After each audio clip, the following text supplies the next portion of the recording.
Welcome to GoStatesmen TV. We have an action-packed show for you today. The Statesmen just finished up their first spring scrimmage. Baseball took on Southern Arkansas at Ferris Field. Softball had a pair of GSC games this weekend. And we also visited the Bolivar County Alumni Association Crawfish Boil. But first, let's go out to Ferris Field.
Now joined by Statesman head coach Mike Kinnison and coach. Close ball game tonight with Southern Arkansas. Unfortunately came out on the losing end of it. Just talk about your thoughts on the game tonight.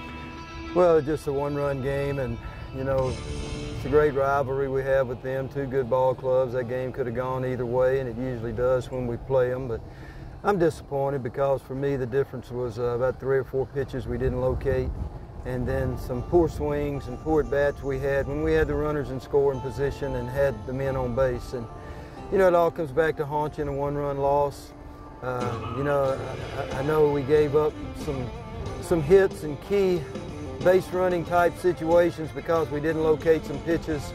And when you're facing good hitters, that's the name of the game. You got to locate to them. You know, you got to throw guys out on stolen base attempts. We didn't do that. And then, as I said, the other part of it was just we didn't hit the clutch. We had some hits, we out-hit them, and we had enough hits to win the ball game. But late in the game, when it was on the table, so to speak, we didn't step up at the plate and get the hits we needed. And it went with Cody McGill starting that guy that doesn't have many starts. How do you think he did kind of a spot start? Yeah, I'm disappointed. I think he's better than that. You know, we've been trying to build him up in terms of stamina, endurance. He's a guy we're really counting on during the year, and so many things have popped up, this, that, a little element here or there. We're trying to get him back in the mix of things, and he just completely ran out of gas after 3 innings. Thought Ricky Winters threw okay. He wasn't real sharp in comparison to what I expect from him. And, you know, we just gave up too many hits and mislocated some pitches there at crucial times. And moving forward off to Jackson, Tennessee to face a GSU newcomer in Union this weekend. Talk about the importance of that matchup to get back on the winning track. Well, I don't know what else you can say. We're tied for first place, so any loss would be crucial.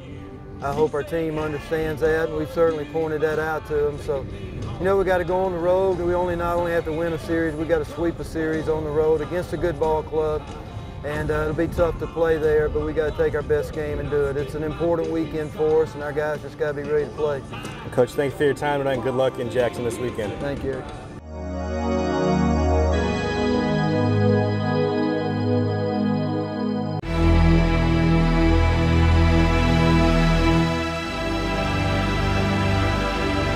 Welcome back to GoStatesmen TV. JT Webb, joined now by Lady Statesmen softball first baseman Caitlin Moore. Caitlin, a good season for you so far. Your freshman year, second in the NCAA with 15 doubles. That's come pretty easily for you. And over the last couple of weeks, hit your first 2 home runs. Your season so far, has it been more than what you've expected? Oh, definitely. I came in here just hoping to maybe get a foot in the door, get a little playing time, and I've been more than blessed with huge opportunities. So, Coach Martinez, I know he likes to place a lot of emphasis on hitting. I know he takes a lot of time up with all of you. What has he done to help your game? Well, I'll go in the hitting or go to hit early in the morning and just to get extra hitting in, and then I'll go, practice every day. But I think the extra hitting, kind of just being me and him and getting that one-on-one time has helped a lot. And he really helps me boost my confidence and stay positive, so that way when it comes to a game-like situation, I'm able to pull through. As we got into conference play, when you really started swinging the bat a little bit better, what was it that the coaching staff or the veteran players were telling you about how good the pitching is in the Gulf South Conference? I guess they definitely prepared me for it. I thought it would be a little better than it is because, I don't know, I guess I'm used to high school. And I've come in, and it's been more like summer ball, I guess. Joined now by Lady Statesmen softball pitcher Miller Maddox. Miller, you've become the #1 pitcher for the Lady Statesmen over the last couple of weeks. Started out the season in the bullpen. Coach Casey Charles gave you a chance to become a starter. You really took that role, and it looks like you're comfortable with it. What did you do, if anything, differently when you became a starter? I think mostly just preparation. Being sure that you can throw every pitch every time and knowing that you are prepared before every game and making sure that I've done all my drills, all my spins, I've warmed up properly, and that I'm ready to go. And no easy task facing some of these Gulf South Conference teams. They're some of the best hitting teams in the country, many of them hitting over 300 as a team, but somehow you've kept your ERA under 2 in Gulf South Conference games. Do you prepare differently when you're facing a GSC team? No, I prepare the same as if every team can come out swinging and hitting bombs every time. I prepare, even if it's a lower ranking team, the same way that I would for the highest ranking team.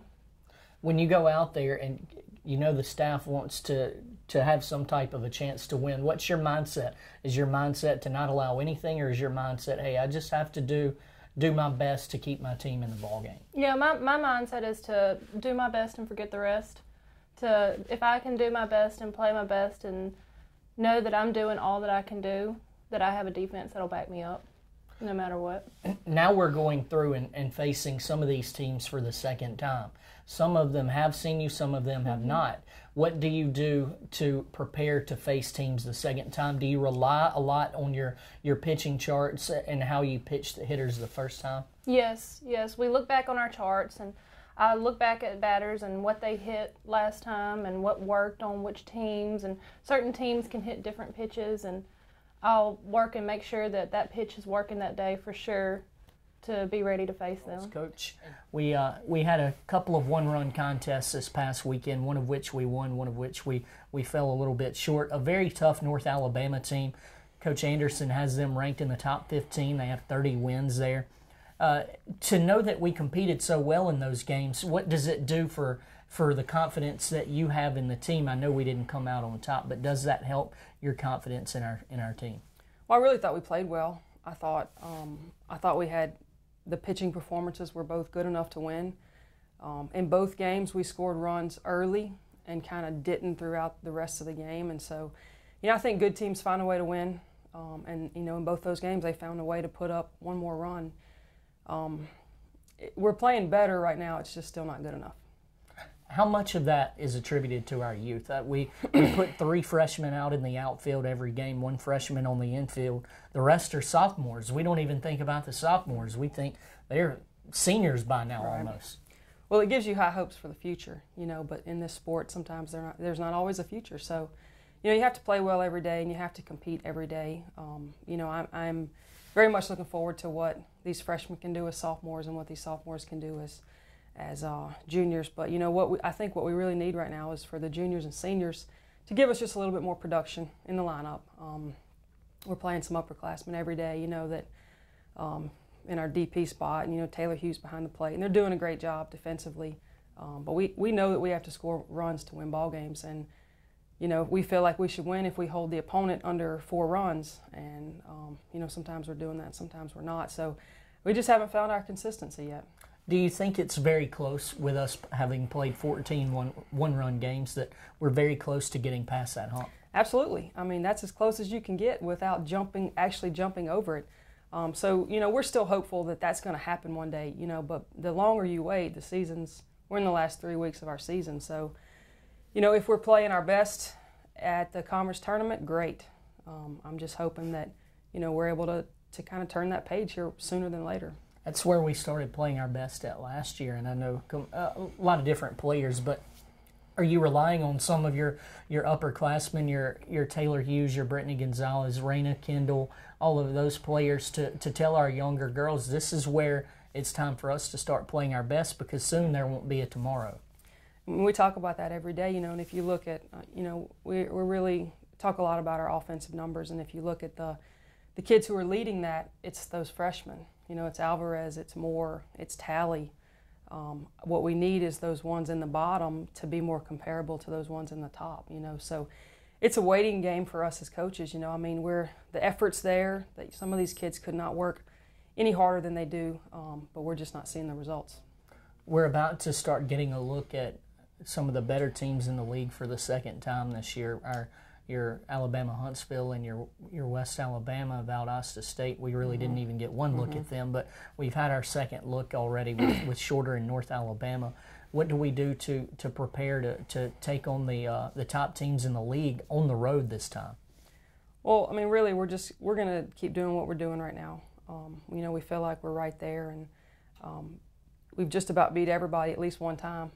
So this league, when you play 4-game series, home or on the road, I don't really care too much about that. We have a great atmosphere at home, of course, but when you go on the road, you don't really see that a lot. So it's not like the crowd can run you away when you're on the road. But I think it's a positive thing for these girls to know that they've, you've beaten Shorter and you've beaten UAH, and they're some of the top teams not only in the conference, but in the regional ranking when it comes out, and also in the nation. So I hope that from that they know they can compete with anyone, because that's what I know. And we're just trying to get them to know what we know.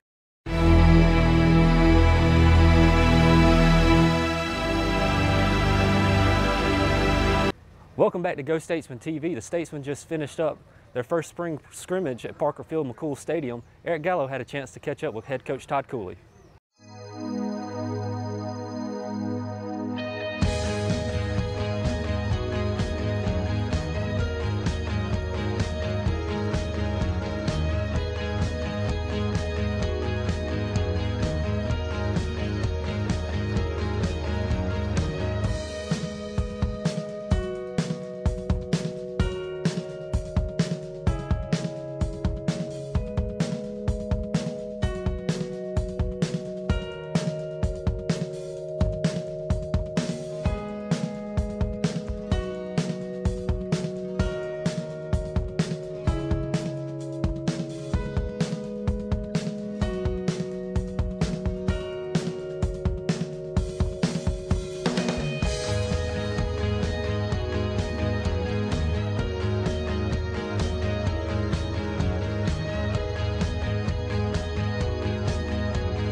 Now joined by Statesman head coach Todd Cooley. Coach, first kind of real live action for your team today in the scrimmage. Your overall thoughts of how they played today? I thought the defense ran to the ball. I thought that's probably one of their better days this week.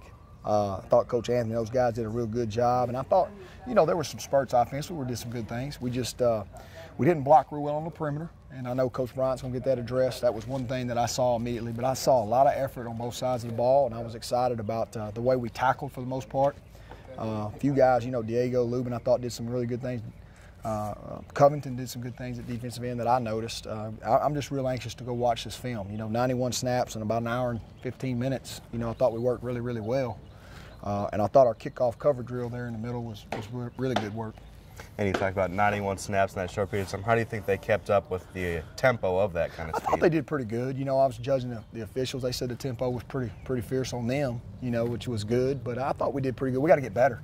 We got to get better at that. And that's just the way we're going to play. And, we're going to play hard and play with tempo. And I think that overall it wasn't bad, but we've got a long ways to go.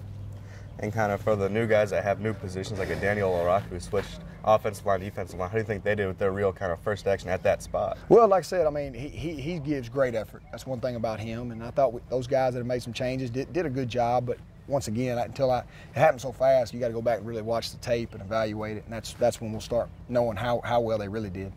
And coming up on your third week of spring football, spring game coming up, what kind of strides you want to see in week 3 and heading into the spring game? Well, it's like I told our guys today, we can't take a day off. We're not that kind of football team. It's a workman-like program, and we got to continue every day. We got to come back in here Monday, watch the tape, and then go practice. And we got to have a great practice, and then we just got to continue. I think we've had 2 or 3 good practices in a row. We got to continue to do that, but we're still not where we want to be yet. And I think if these guys stay hungry and keep working and keep grinding, we're going to be okay. But biggest thing is it's tough. Being a student athlete's tough, but life's tough, and we got to continue to handle our business over there with our Student Success Center and keep handling our study hall, and taking care of the little things every day. That's going to add up to the big things on the field. Coach, appreciate your time today. We'll catch up with you next week. Sounds great.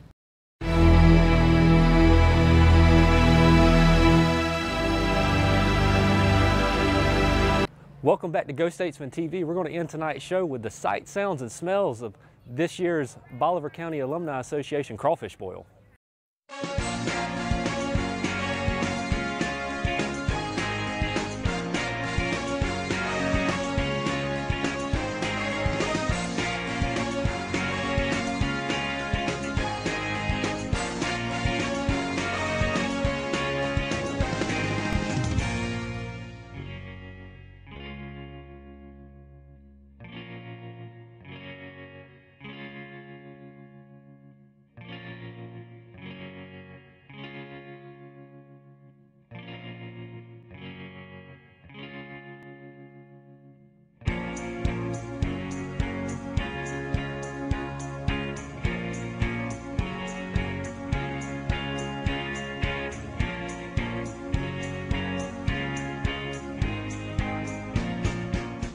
Now by one of the stars of the show here at the Bolivar County Alumni Association Crawfish Boil, Mr. Marty Smith of Grandma's Best Crawfish Cooking Company.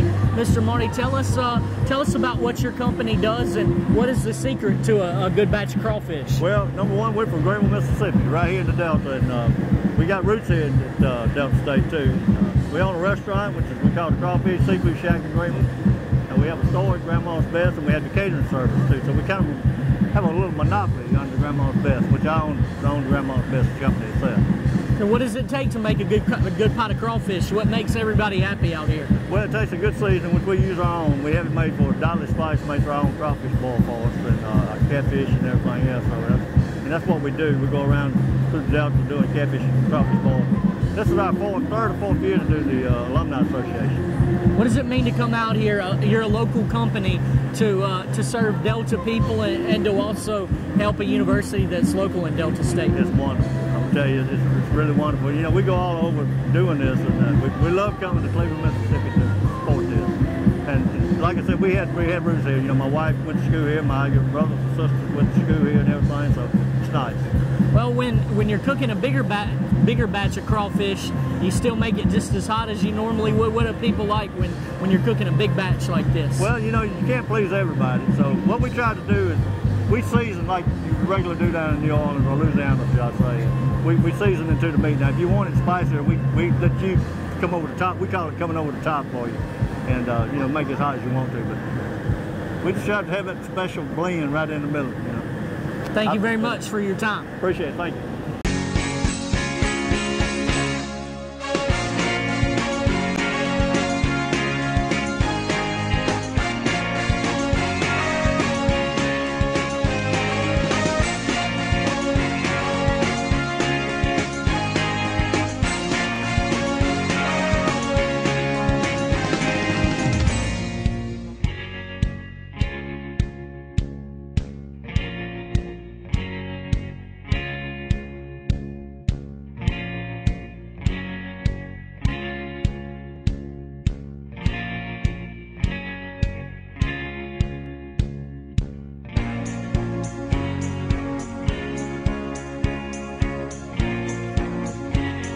About the Delta State football program. I'm really not familiar with it. Right. I heard they hired a young guy. That's all I heard, a real young guy. That really makes it really interesting. So Yeah, it probably is going to be interesting. Hired a real young guy. Well, let me ask you this. If you were the head football coach at Delta State, what play would you run on the first game of the year next year? Would you run a run or a pass? A pass. Definitely a pass. A deep pass or a short pass? Short pass. Short pass, get a completion. I kind of like the way you're thinking right there. How is that crawfish? Very good crawfish. Great table right here. Do you know who the new head football coach is? I'm asking you, do you know? Don't know who he is? He's a young guy. That's all we really know. And we're polling everybody. First play of the season next year, would you run a run or a pass? She'd probably get a delay of game.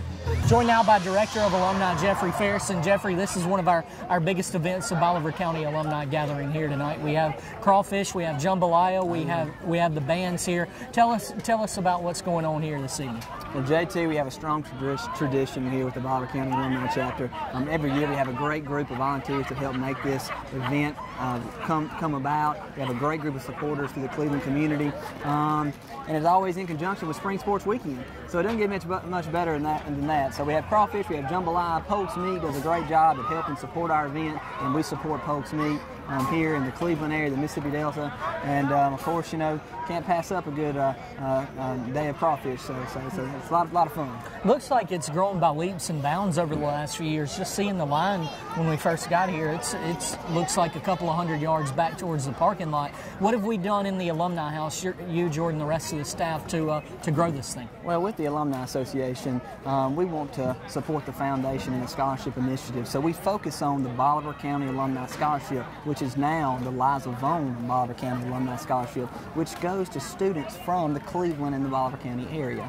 So with that, marketing that product, that sells itself. Alumni, friends of Delta State, they want to come out and they want to support an event, and they especially want to support an event that's going to scholarship for students.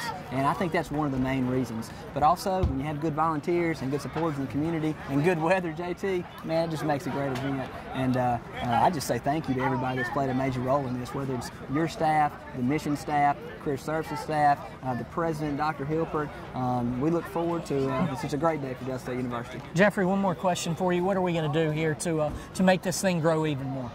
Well, you know, we're going to go back to the drawing board. We're going to make some notes. We're going to continue to engage alumni to uncover new alumni volunteers. And in today's world, as you see social networking, everybody's trying to stay connected and build relationships. Networking is the key. If we continue to network and develop more alumni volunteers, this event will continue to grow, and you never know, here in the future, 5 years down the road, we may have the pig picking of the springtime. So with that being said, you know, it's just an overall great day. We have a great group of support here.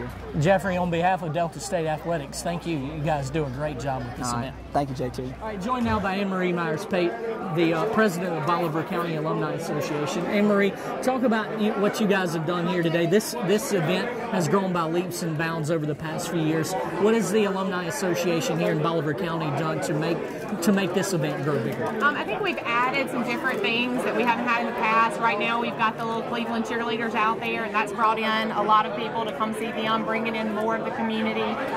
We've got 3 bands playing this year, which in the past we've just had some acoustic performances, and I think one of the DMI bands may have played before. So just kind of adding some different elements to the event has really brought in a bigger crowd. And also volunteers. I know you guys couldn't do it without the volunteers.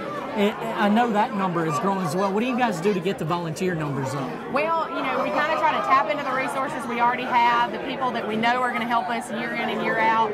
We try to get them to go out and find their friends, and that's really brought in more people, and try to really tap into the young alumni. You know, I forget sometimes that I'm 31, so I'm not as young alumni as I used to be, but a lot of the kids that are just graduating are really excited to get involved in the Alumni Association, so we try to get them involved as much as possible. Another important reason why we're here tonight, we've started the Liza Vaughn Scholarship you guys have here, and the importance of that in Bolivar County to give back to a student from here. We have the silent auction going on to help that out. Talk about Liza's scholarship a bit. Well, we started the scholarship for Bolivar County students who are coming to Delta State in 2011, and like I mentioned earlier when we did the presentation, a lot of the other local alumni groups in different counties have had that type of scholarship set up, and we were a little bit late on that, being that we're right here at home. But we did start that scholarship in 2011, and we decided this year to name it after Liza Vaughn, who passed away, as Jeffrey said, this time last year. And she was really instrumental in the work that was done in the alumni department, and we really wanted to honor her with that. Anne Marie, thank you so much for your time and all of your efforts. Thank you.